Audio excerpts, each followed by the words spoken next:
Witch's Tales.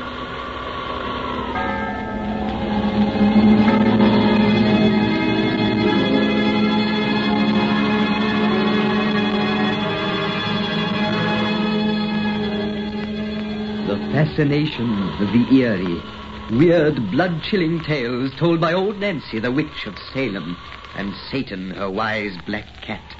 They are waiting for you.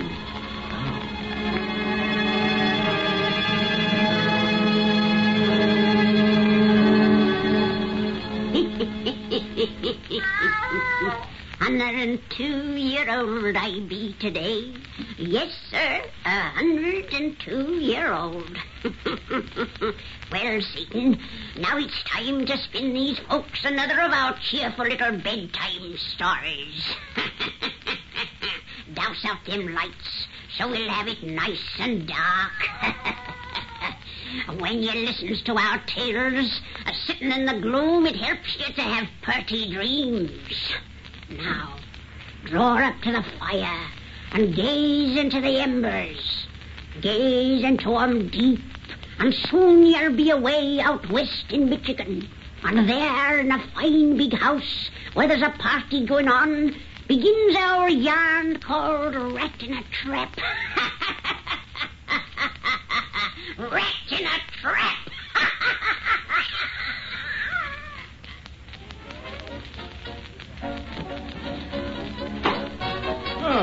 Didn't know you were out here on the veranda, Denny. Enjoying the night air, Mr. Cowper. It's as hot as blazes inside. But young fellas like you should be in there dancing in spite of the heat. I'm afraid I'm not much of a dancer. You mean when the only girl you care to dance with doesn't happen to be around, eh? Son, you're certainly a model for husbands. Too bad Lucy didn't come in with you this morning. She'd have enjoyed this. I wish she had come along the way things turned out. But you know I expected to return on the late afternoon train. I'm glad you missed that last train, so we can have you here tonight. Yes, it's nice to be here, but this is the first night Lucy and I have been separated since our marriage. Nowadays, ladies have the vote. One of the first things a rising young lawyer with political ambitions must learn is not to appear too much married. I forgot that you're trying to make me president someday. I may, but right now we'll compromise on United States Senator. Seriously, son, you have the stuff, and people have begun to talk about you. You're pretty young for the job, but I've about decided to run you for prosecutor next election.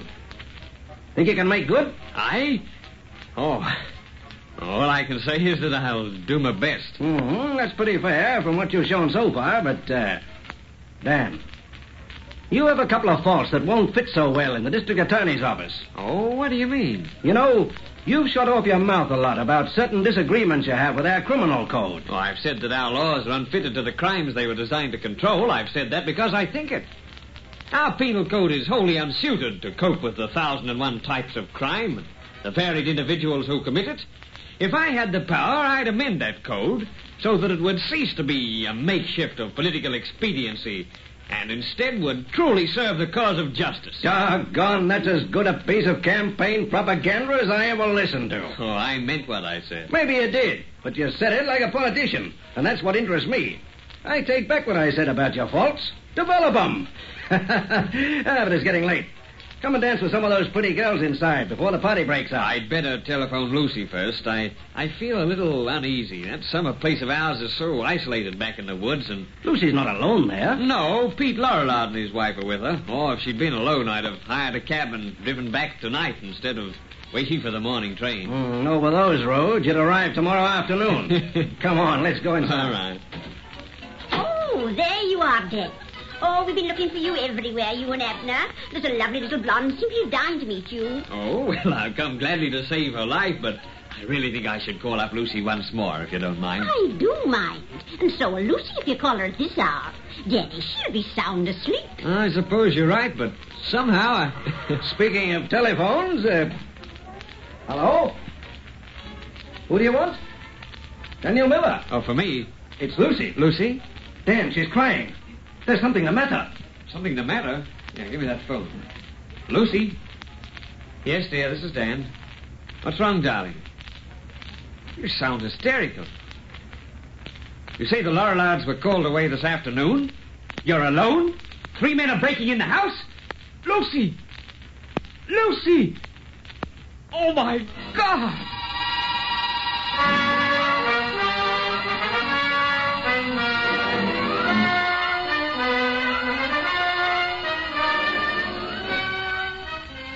Three tramps, dear. Hobos.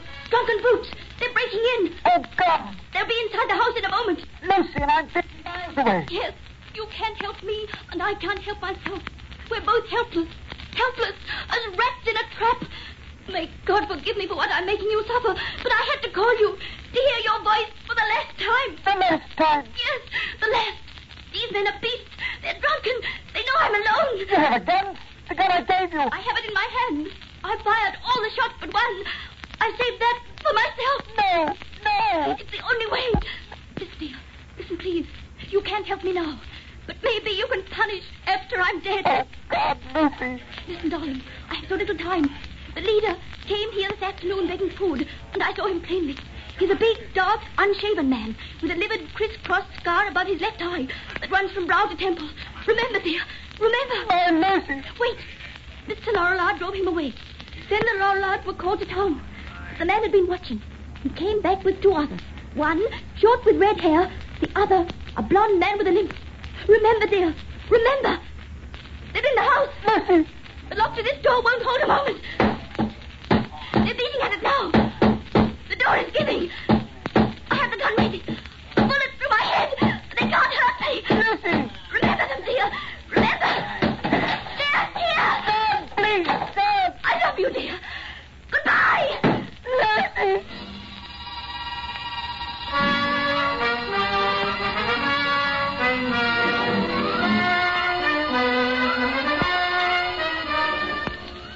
And, boy, you shouldn't have come to my office today. A man who has just spent 6 months in the hospital has no business to even poke his nose outside of doors. I'm quite strong now, Mr. Cowper, and I had to come and have a talk to you. While I was in the hospital, out of what you thought was kindness, you censored all police reports to me. Now I want you to tell me whether they honestly expect to ever find the creatures who caused my wife to put a bullet through her head. Danny, I want the truth. All right, son. I won't lie to you. I've kept the cops working on this case as they've never worked before. They haven't fallen down because they've never had a single worthwhile clue to work on. When they arrived at your house in the woods that night, the men who broke in had disappeared. We assume they were hobos of the most depraved type. But that's all we know about them. We found no fingerprints. We have no clue to their appearance even. Except the meager description of poor, frantic Lucy. Yes. A meager description of poor, frantic Lucy. A big, dark man with a livid, crisscross scar above his left eye that runs from brow to temple. Remember, dear. Remember. One a short man with red hair. The third a blonde man with a limp. Remember, dear. Remember. Son, the cops have picked up hundreds, whom they've been forced to turn loose again. There's no evidence of any kind. If we had the guilty brutes before us in this room, we couldn't prove it without their own confessions. As a lawyer, you know what we're up against. An impossible job for lawyers and police. And if our law could catch them in its net, the code provides no punishment to fit their crime. Goodbye, Mr. Cowper. Goodbye? Why, you say that as though we mightn't meet again. We may not. I'm leaving town tomorrow. I've got a job to do. Say, look here. You haven't a crazy idea that you can find those men yourself? Dan, to locate those three brutes and secure evidence against them, a man might have to search the hobo jungles of this country an entire lifetime. I know how bitter you feel, son. But the past is past. And grief and hatred won't unmake it. I've got big things in store for you, boy. Pick up the threads of your normal life again. Think of your future, your career. My future's to remember. My career's to repay. Goodbye, Mr. Cowper.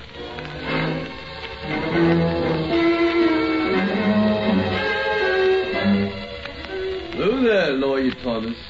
Is that Yankee partner you're around? You might find him down by the railroad yards, Jesse.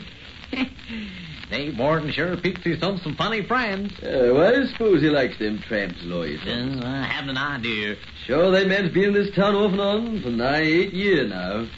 Yet no one knows him. Well, I wouldn't say that, Jesse. I know him pretty well. Yeah, know why he jumps like a shell-shocked soldier every time the telephone rings? No. Yeah, know why his hair's snow white when he ain't a day more than 40? No.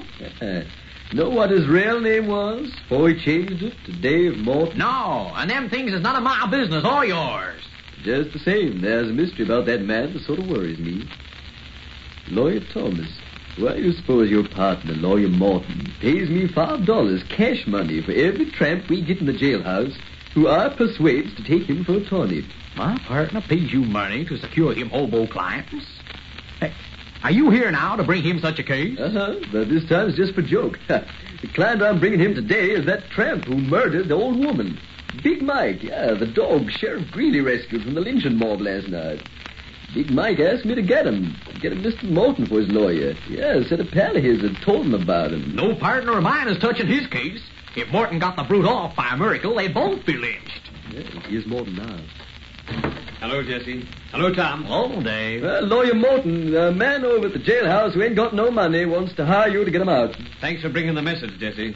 But if you're speaking of Big Mike, I've already seen him. I'm going to defend him. You're going to defend Big Mike? Yes, Tom. Lawyer Morton, you're joking. Dave, you're mad. The man is guilty. Guilty as hell. I'm going to save him from the rope because I like his looks. He's a big, dark man with a scar above his left eye. A livid, crisscross scar that runs from brow to temple.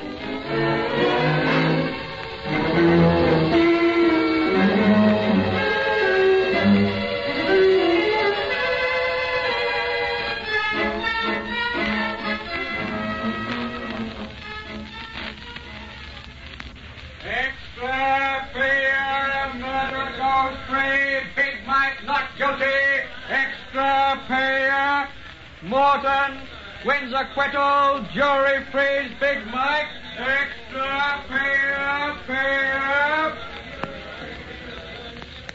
God. Look at the people buying them papers and then standing round reading and talking about me.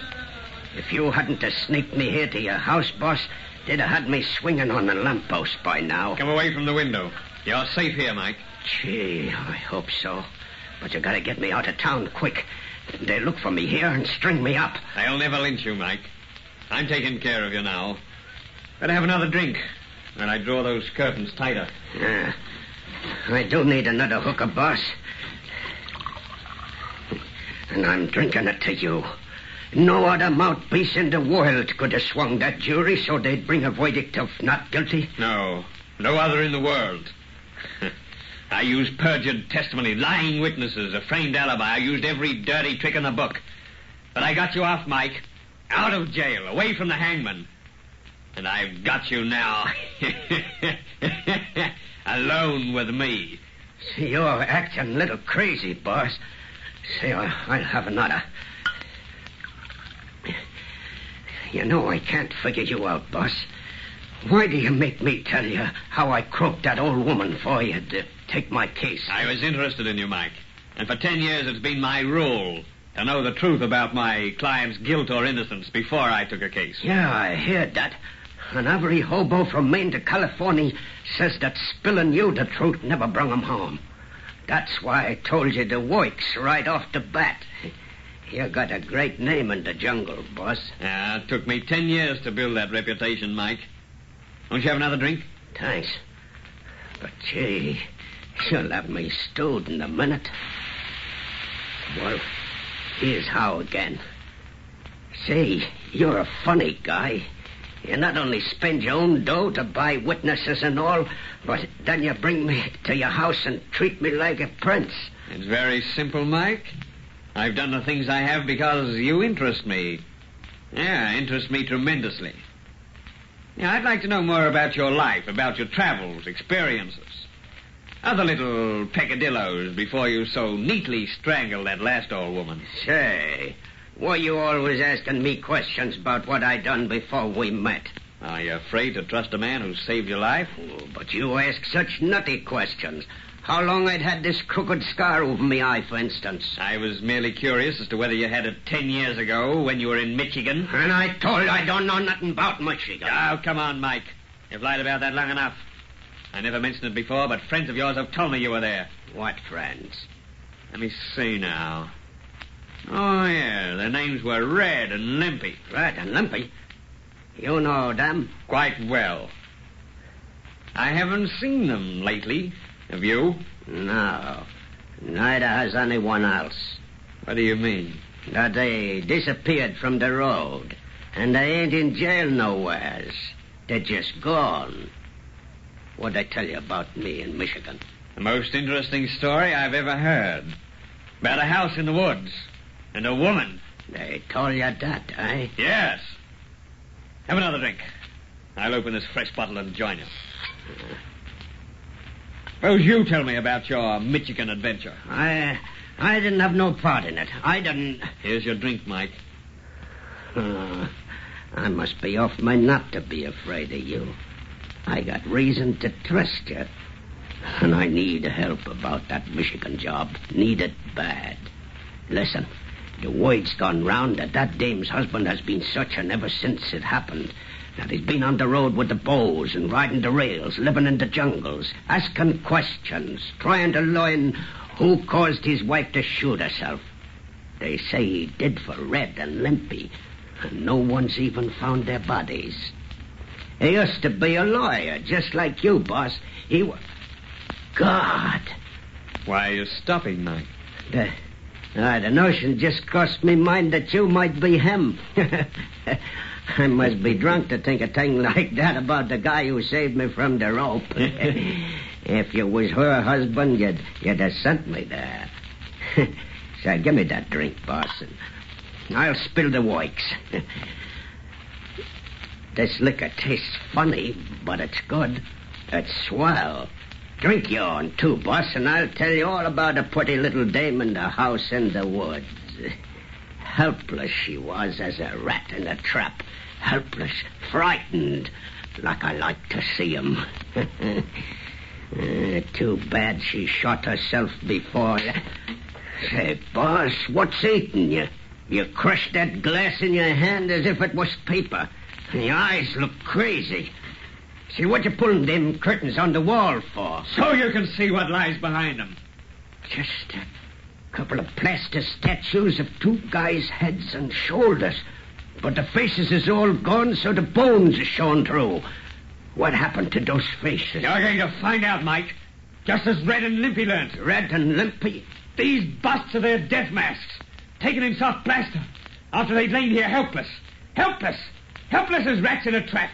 As you're going to lie here, helpless, while your punishment fits your crime. God, you're the guy... I'm the husband of the girl you brought to death. I'm going to get out of here. You can. You can rise from that chair. You dope me liquor. I can't move. I'll move you. Down to my cellar below. Down to my cellar for which I've saved you from the gallows. The news for you will be too easy, Mike. Your punishment will fit your crime. No, let me go. Let me go. What you gonna do? Your punishment will fit your crime. Your punishment will fit your crime.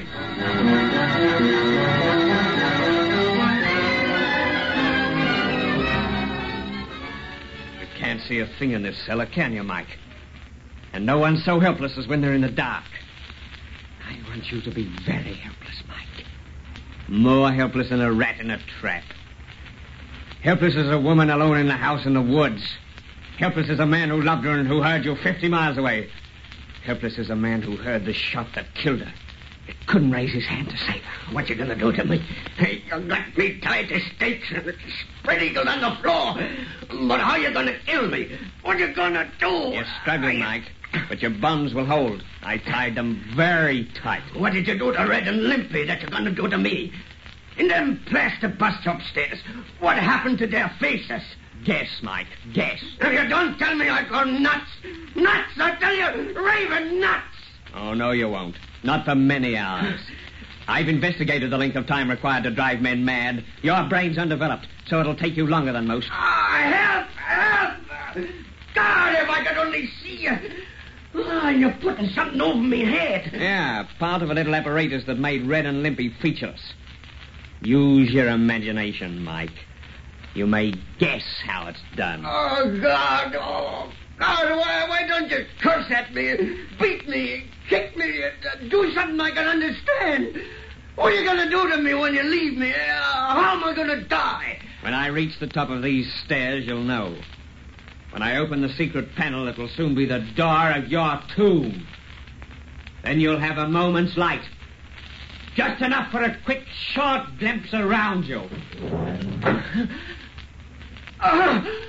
Two skeletons beside me. The bones of Red and Limpy.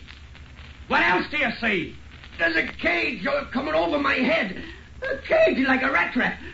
Oh, it is a rat trap. A rat is in it. A rat is in the cage with me. Soon he'll be crawling over my head and biting.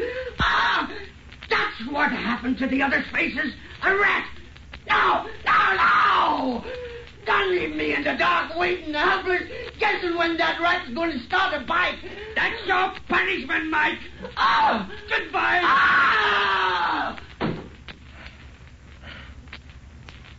The third, Lucy. And the last. I remembered.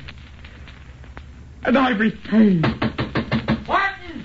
Dave Martin! Martin! Yes, Tom. I hear you. For God's sake, let me in! Quick as you value your life! I'll let you in, Tom. What's the matter, Tom? What you knew would be the matter when you got Big Mike acquitted. A lynching mob is formed, and a challenge for this house. They won't find Big Mike here. He's gone. They ain't after him. They're coming here with the rope to hang you, Dave. They can hang me if they want to, Tom. They think I wish to live. I don't. Why, you're talking like a fool. Come on. There ain't time to talk. But I want to talk, Tom, about imagination. Imagination that can see a living rat in a crumpled old grey rag and mutilated human faces in two old broken plaster busts of poor blind justice. Imagination that kills more horribly and surely than if the things it sees were real. Dave Martin, I think you're mad. That mob is almost here. And if they find you, they'll hang you to a tree. Keep away from that front door. Here, what are you going to do? I'm going to meet them. Those who usurp the place of justice must expect a punishment to fit their crime.